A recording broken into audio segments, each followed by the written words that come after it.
it's kind of not easy to be on the stage after all those founder stories because, everything is true, what they told about, like misery and co-founders and fear and success. There's not too much new, actually. But still, we can give my touch here. So my title here is From Plan A to A Round, which obviously means that we had a few other plans between our Plan A and A Round. But before I start with our story, and my story, so do you have actually the thing what helps to change slides? Thank you so much. And green one is next one, probably. Yeah. So a little bit the background on RangeForce. And that was I think in this stage, like 4 years ago, in pitching competition. And I started my pitch with a question. And it was like this, that if you knew that I learned all my flying skills just from the books, would you join me for my first flight? Probably not, because I'm dangerous. So that's why pilots go to the simulators and learn hands-on skills. And that's what RangeForce does for IT professionals and cybersecurity experts. So we built a simulator where IT professionals can log in and try to defend the system, the network, the server there against actual attacks. So it's very like hands-on cyber training what we do. But now back to the Plan A.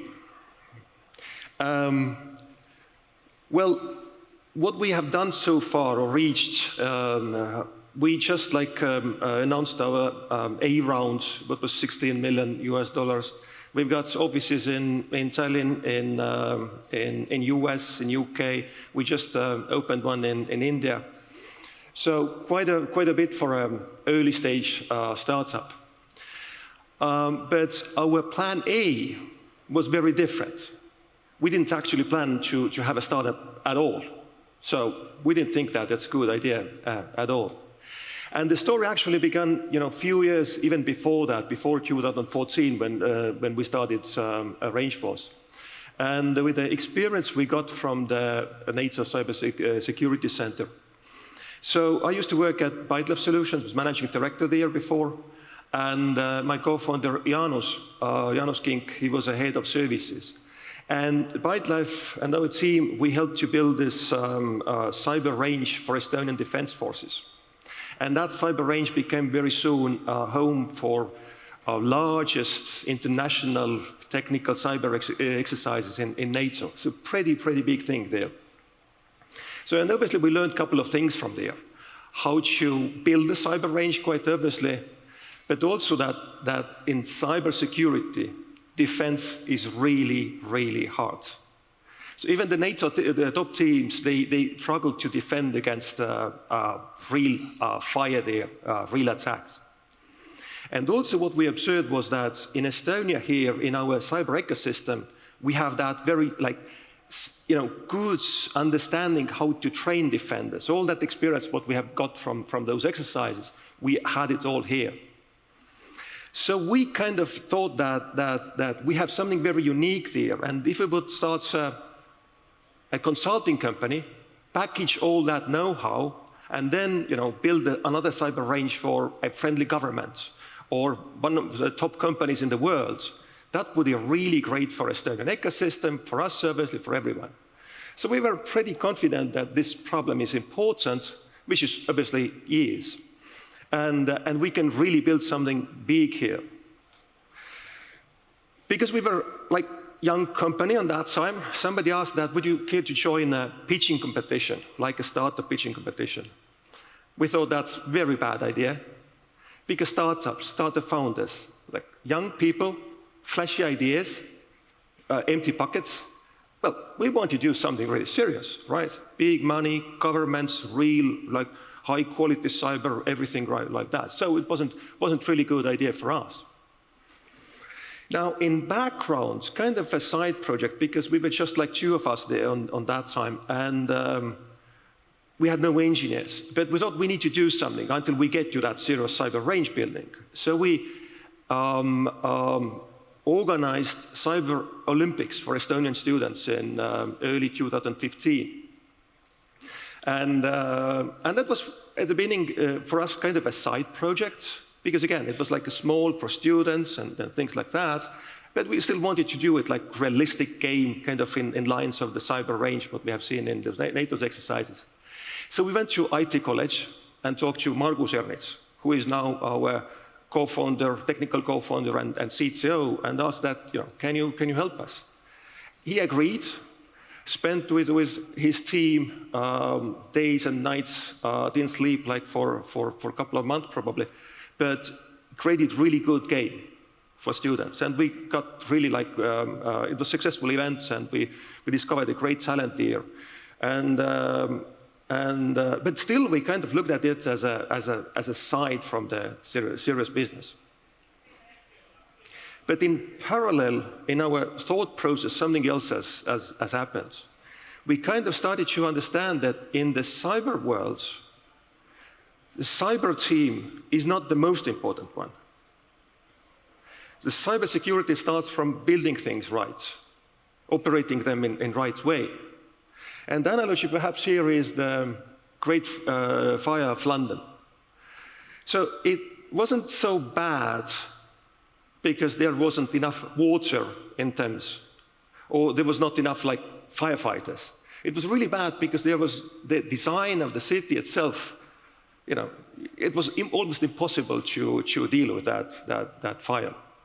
So, and also in cybersecurity, we started to understand that wait a minute, it's not about only cyber teams. Obviously, they've got to have those skills, very clear. But also, we have to educate developers, IT operations people, pretty much everyone in IT.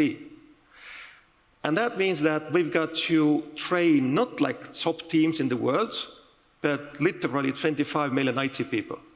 So a challenge became like 1,000 times, maybe 10,000 times bigger than it used to be. Consulting model, not really for that ambitious goal, right? So we did a few things there.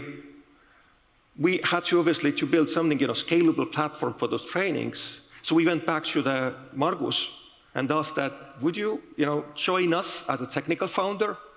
Because the game he built was kind of a great prototype which had features of true cyber range and this kind of realistic users and attacks and everything there.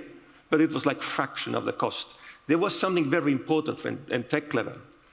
And the second thing what we had to do, obviously, was we went to the pitching competition.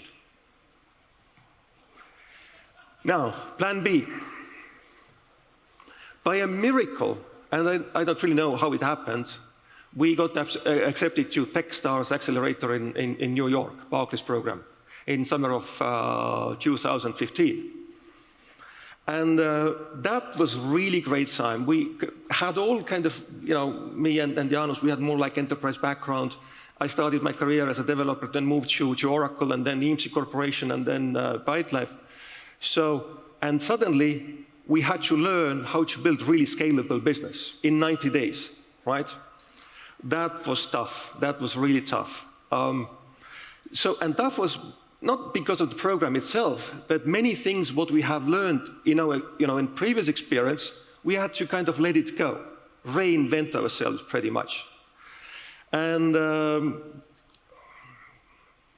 that's my co-founder, Jaanus, made of the program somewhere. I look exactly the same. So, and the big thing there, what we learned is kind of humbleness or humility. So let it go, that confidence. I had the slide about the confidence. You could also say that it wasn't actually confidence, it was more like arrogance. So you let that go and start again literally like a schoolboy or student, and not very talented one actually. So that was really interesting.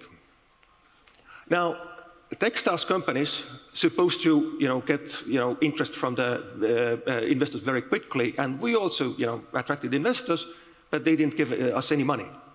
We tried to convince them that human element is so important. They said that's a great business, but not a startup really. So we came back to Tallinn to prove that they are wrong, got first office near to the original Skype office, obviously, and started to build a platform there. And this is like, you need to build it, kind of solve the question of the egg and chicken there, right? You need to, you build your platform, it's deep tech, but you have no financing. And it kind of felt like this. And not from the perspective what we did there, because we did really great things there, and we run cyber competitions and cyber exercises for Barclays. Later we got to Microsoft and Santander UK. Over here, ByteLife obviously was our great customer. So we got that success there as well. But, and we actually managed to pay almost always rent, almost always, and salaries, almost always. However, when we had to invest into big things like a pen, which cost $1, that was long decision-making process, obviously. But again, I think this for startups, this period is really important because it helps you to focus and avoid really stupid things. And during all that time, I think the key kind of lesson from here is that, and what we already heard that many times before, is that you can't really do it alone. You need to have that founding team, and it is obviously much better if they can kind of support you, or kind of you can be complementary. I think the founder of Y Combinator said that for startup you need 3 people. You need optimist, pessimist, and the engineer, and we kind of formed those characters there. So that helped a lot. You need also a great team, obviously, who just coming and kind of believing into that mission and doing all those extra hours and over hours and ready to commit. You need also great investors who, they obviously give money, but they also can time to time help you to save yourself from yourself, right? So because you start to go in, they just give you bigger perspective and say that it's not so bad actually as you just described. So that was also big one. And family. So it's about we discussed here work-life balance, but again, the family can help you, stay sane as well. So it's not only taking 24 hours and working. We do it as founders anyway, but that support is enormously important in many ways. Now, then we started to fundraise again. It was 2018, and kind of the same story started to repeat because there was a lot of investor interest, obviously, but not too many of them were really serious. The good thing is that in this world you don't have all the investors anyway. You need just 3 good ones, and they help you get to the next level. So we got Contriver, very good investors, obviously, and just helping and supporting us. Trind from Tallinn, and Paladin from US. And I think what was great about them was that they didn't actually ask specifically what is your next milestone and what is your ARR, and they did that obviously, but that wasn't probably the main point there. What they asked was that how we can make RangeForce the best one in the world, how we can actually really to fulfill the mission and vision here, what we need for that, funding, advisors, networks, wherever in the world. And this is kind of support what you really need as a founder. And how it feels right now. So we managed to raise during this COVID time our A round. So how does it feel right now? I said that over this journey, we had to kind of reinvent ourselves as a founders many times. At the beginning, you're serious, you're a consulting person, then you're a student and stupid one. Then you start to build yourself up again and learn how to do that business. And then there is that period where you have no resources at all and have to solve that chicken and egg. So there's all kind of different ways to approach them. And now it's A round, reasonable financing. So how does it feel right now? It's like driving like Formula One car. The speed is really, really big deal. And what we have to relearn now is, just to give you an example, when Jeremy Clarkson from Top Gear, many, many years ago, tested Formula One car, he explained what the difference of Formula One car and regular sports car. With the regular sports car, you have to brake before the corner, because otherwise you get killed. With Formula One car, you can't do that much, otherwise you lose your downforce. So you have to go almost like full speed through the corners. It's kind of the same thing with this development right now. We've grown from 9 people last May to 75 right now, half of them in Estonia, half in US, UK, and now in India. And we cannot really, slow down much because, we have to reach to those 25 million people, IT professionals, and it's just a big number. So we have to push ahead as much as possible and keep ourselves on track. So if there is like 2 lessons or conclusions, then number 1, from the business side, defense is hard. Cyber defense is hard, but it is doable. It's learnable. There's no question about it. Number 2 is, which I understand that sounds like cliché, totally. But in this journey, and when you really try to, and kind of are lucky to disrupt the industry, you've got to disrupt yourself many times. And it's not always nice, but it's fun in other ways. And the third one is that you really cannot do it alone. So you need support from co-founders, investors, team, and certainly also from home, from family. So thank you so much.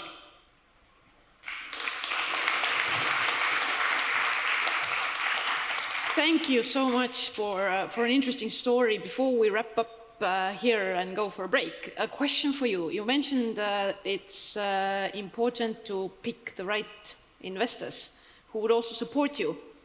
How do you know that you have the right investors? What are the criteria? There's also the saying that you should pick your investors like you pick your spouse. Like it's a very close relationship. Yeah, I've read those books too.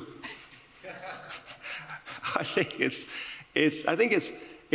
at one moment it is certainly like so bad that you think you're going to take like any of them, and you don't just much choice, because if you can just extend the runway half a year, maybe you can still find the other one.